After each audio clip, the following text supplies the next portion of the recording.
I just read this article about Gen Z and their finances, about how they're the generation most likely to lie about their money situation. They are 2 times as likely to compare themselves to others online, and because of this, 70% of Gen Zers said they wind up feeling behind. Now, this is in part due to this thing called filtered finances, which is exactly what it sounds like, where you're seeing everybody else's financial situation through a filter. From personal experience helping a lot of influencers with their financial situation, I can tell you that a lot of what you see online is not real and it's fueled by debt. Another really important point of this article was this oxymoron right here, where it says 73% of Gen Zers are hesitant to save for a long-term goal. Meanwhile, 66% worry that they'll never have enough money to retire. And look, hey, I get it. You guys are tired. There's a student loan crisis, a housing crisis, there's frickin' wars going on. We were just locked inside of our house for years. And maybe you're thinking, well, I'm never going to get there anyways, so why even try? Why put my energy into this and just be let down? This is black or white thinking, a this or that mindset. And if you're doing this, what you don't realize is that by not taking any action, you are securing your worst possible fate. Maybe you're like, Nicole, why would I ever save up for a house? Because I can never afford one. I couldn't afford the house that I wanted either. Before I bought my first property, I looked for over a year. And I was just like sorely disappointed by the fact that I couldn't afford anything. I kept getting outbid on properties. And I was watching the prices climb, and every time I lost out on an offer, I was like, oh my God, that's a new price and I can't match that and I'll never be able to get a house like this now. And I did let it break me for some time, but that's when I went back to the drawing table and was like,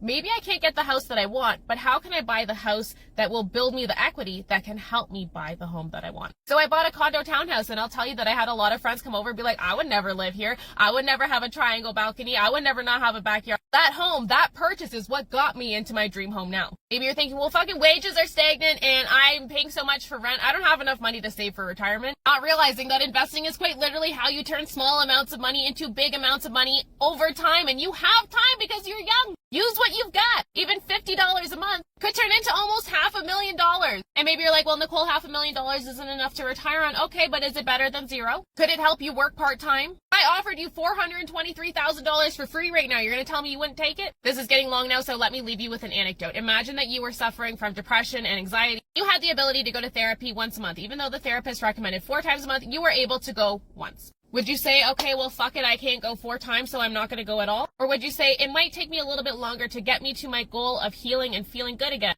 but at least I will get there eventually. Something is always better than nothing.